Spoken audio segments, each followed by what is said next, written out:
ঈদে মিলাদুন্নবী পালন করা যায় কিনা ওটা তো বিদআত। এটা কি মুহাম্মদ রাসূলুল্লাহ সাল্লাল্লাহু আলাইহি ওয়াসাল্লাম করেছেন? তার সাহাবীরা করেছেন? যদি কেউ প্রমাণ করে তবে সাহাবীরা করেছেন, আমরা করবো, অসুবিধা কি? কিন্তু প্রমাণ করার কিছু নাই। রাসূলুল্লাহ সাল্লাল্লাহু আলাইহি ওয়াসাল্লামের জন্মবার্ষিকী অথবা অন্য কারো জন্মবার্ষিকী পালন করা জায়েজ নয়।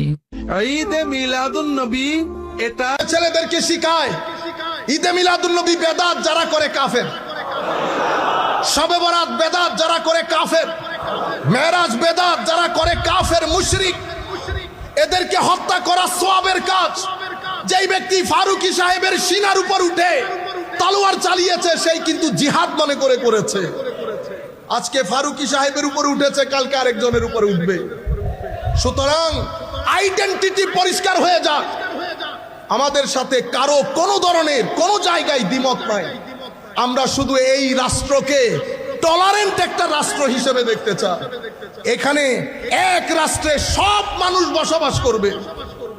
সম্মানিত উপস্থিতি, সেই